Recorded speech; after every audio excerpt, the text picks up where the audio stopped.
Halo, assalamualaikum warahmatullahi wabarakatuh. Apa kabarnya hari ini sahabat semua? Tetap semangat dan terus belajar.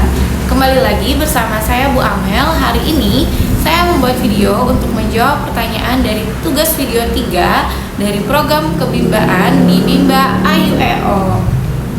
Pertanyaan ke-1.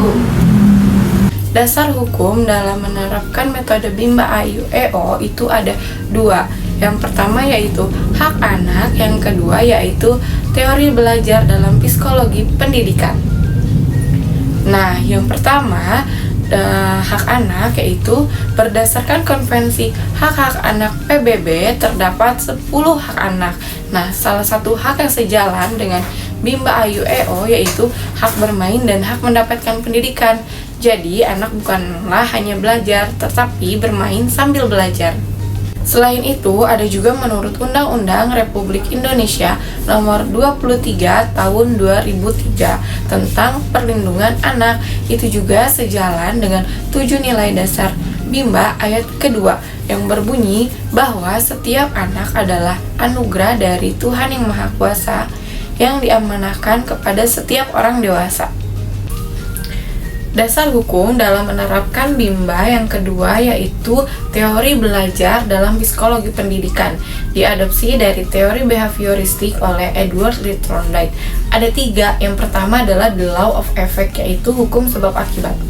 Ketika seseorang melakukan suatu kegiatan yang menyenangkan, itu nanti akibatnya akan berdampak ke diri kita sendiri, sesuatu yang menyenangkannya.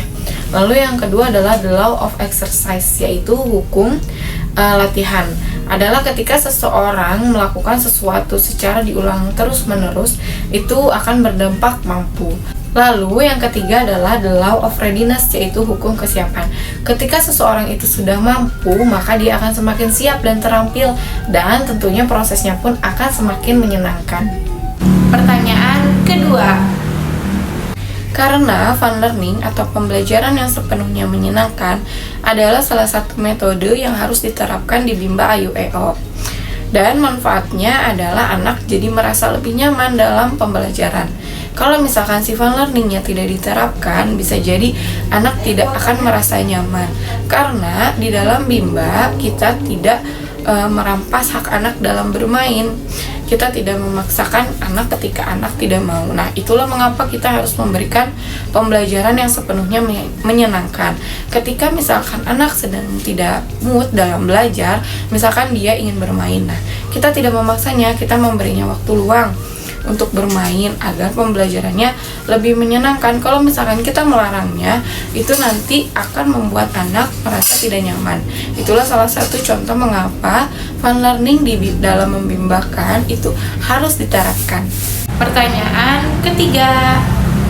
Dari metode Bimba yang ada di Bimba AYUEO itu ada 3. Yang pertama tadi saya jelaskan adalah fun learning.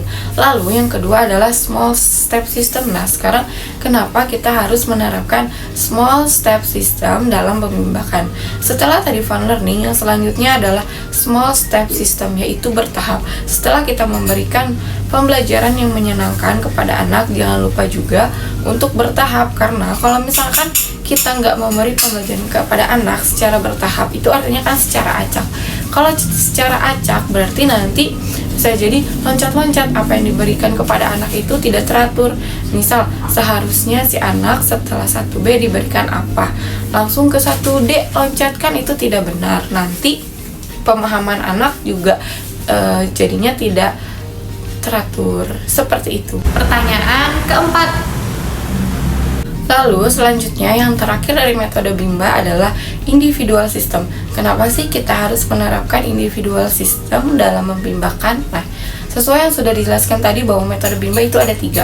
Kalau kita sudah bisa menerapkan fun learning, lalu yang kedua adalah small step system.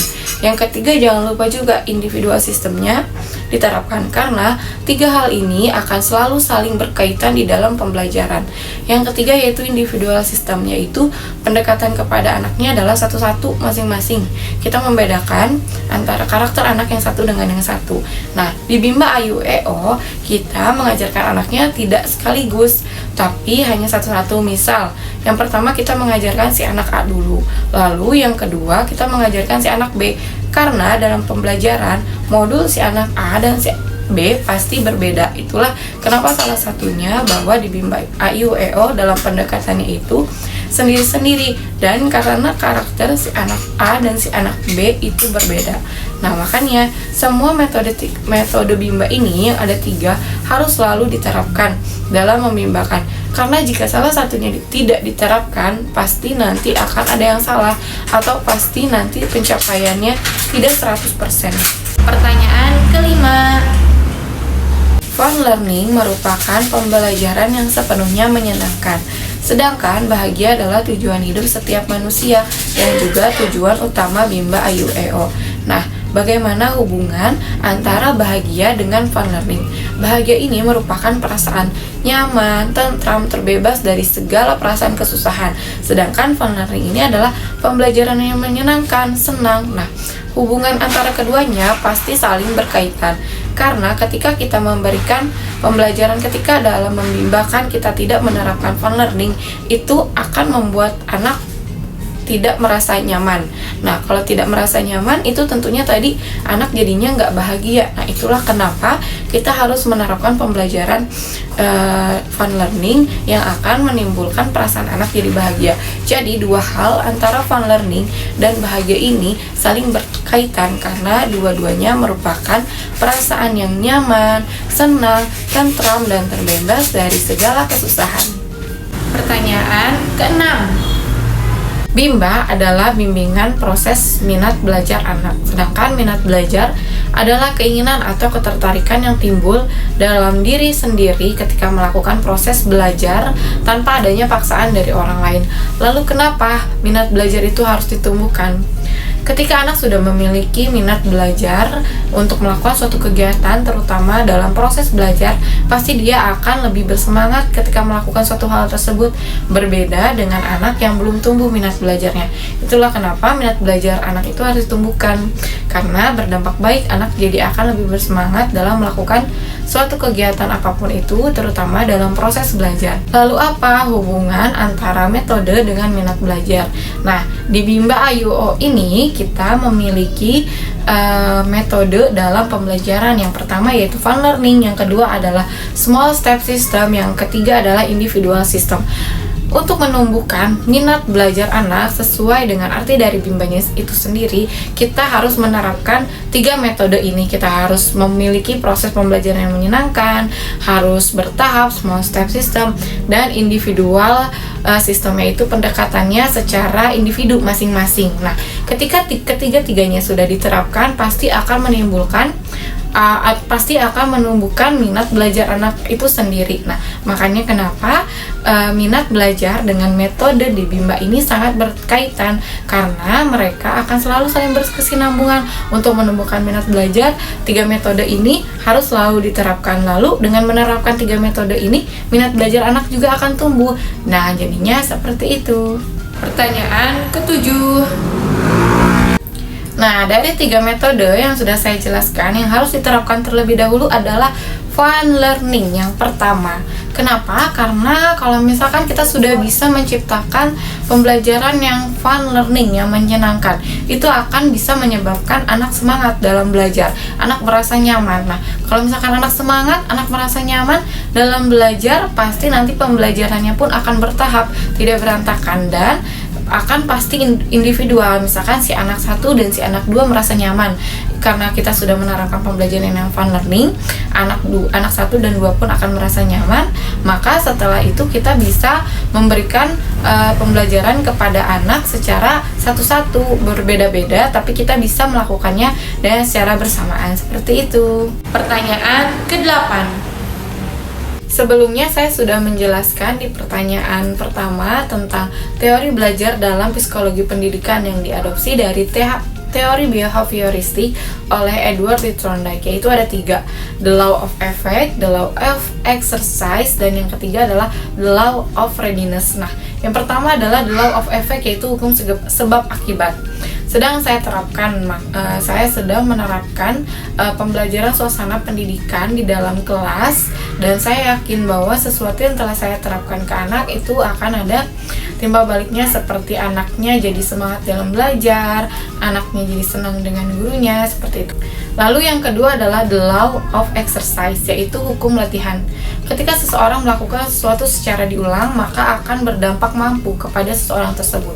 Yang sedang saya alami di kehidupan sehari-hari, terutamanya di Bimba, adalah saya belum mampu dalam memanage waktu dengan baik, membimbakan anak dalam waktu 1 jam. Saya selalu merasa bahwa 1 jam itu waktu yang kurang untuk membimbakan 4 anak. Nah, yang sedang saya lakukan adalah introspeksi diri, lebih teliti dalam melihat jam, lebih kreatif untuk mengajak anak semangat dalam mengerjakan modul. Gimana nih caranya 55 menit ini cukup untuk membimbakan 4 anak, apa dulu yang harus saya siapkan, apa dulu yang harus saya atur. Nah, hal tersebut jika saya lakukan secara berulang-ulang, saya introspeksi diri dari hari 1 ke hari kedua, apa yang salah dan saya tidak lakukan, itu akan berdampak mampu kepada saya. Seiring waktu saya yakin pasti saya bisa memanage waktu dengan baik dalam waktu 1 jam untuk membimbakan 4 anak. Lalu yang ketiga adalah the law of readiness, yaitu hukum latihan. Ketika saya merasa sudah mampu dalam memanage waktu dengan baik, lalu setelahnya saya pasti akan semakin siap dan terampil. Mungkin bisa jadi nanti di kemudian hari ketika saya sudah bisa memanage waktu, malah yang terjadi adalah masih ada waktu lebih. Kalau misalkan nanti ada waktu lebih, saya bisa bermain mengajak anak dengan tebak-tebakan warna, dengan tebak-tebakan bentuk buah, bentuk binatang, roda mobil, roda motor misalnya ada berapa.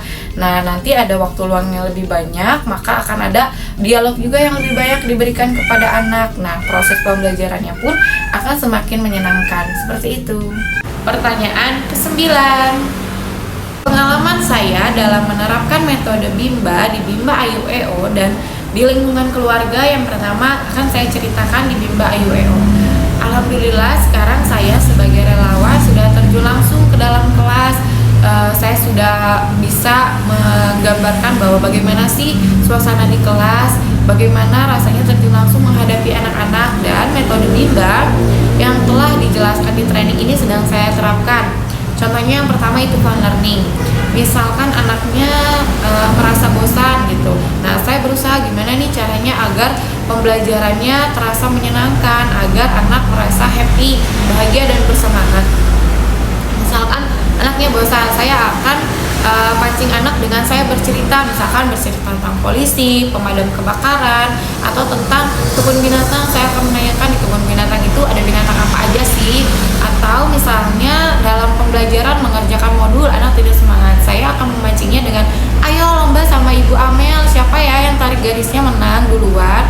Saya akan seperti itu, berusaha semaksimal mungkin agar pembelajaran saya menyenangkan. Lalu selanjutnya dalam hal small step system juga sedang saya terapkan kepada anak maupun individual system dengan cara memberikan pembelajaran yang bertahap kepada anak dan membedakan karakter anak dengan yang lainnya. Saya paham bahwa karakter anak si A dan si B itu berbeda, makanya saya harus individual system, memberikan pengertian pembelajaran yang berbeda kepada kedua anak tersebut. Selanjutnya contoh di lingkungan keluarga atau lingkungan terdekat itu seperti kita jadi lebih ramah, menyenangkan kepada siapapun. Jadi kita lebih mudah tersenyum karena itu akan menunjukkan bahwa kita sedang bahagia dan kebahagiaan itu pasti akan menular kepada orang lain. Lalu yang kedua, small step system bertahap. Misalkan dari pagi bangun tidur, apa nih yang harus dikerjakan terlebih dahulu sebelum melanjutkan kegiatan kedua agar tidak berantakan. Semuanya harus selalu dilaksanakan secara bertahap. Dan individual system yang dilakukan di lingkungan terdekat, contohnya adalah seperti misalkan ke anak kecil dan ke orang tua. Tentunya kita akan memberikan perlakuan yang berbeda. Tidak mungkin kita misalkan memperlakukan anak kecil dengan orang tua, misal orang tua yang sudah sangat tua itu tidak mungkin kita perlakukan dengan sama, karena pertama mereka mempunyai perbedaan usia yang jauh, mereka mempunyai pemahaman yang sangat jauh berbeda. Nah, kita juga membedakan perilaku kepada mereka, karakternya pun berbeda. Nah, contohnya seperti itu. Pertanyaan terakhir yaitu pertanyaan ke-10. Dampak dari tidak menerapkan metode Bimba sebagai seorang relawan itu ada 3.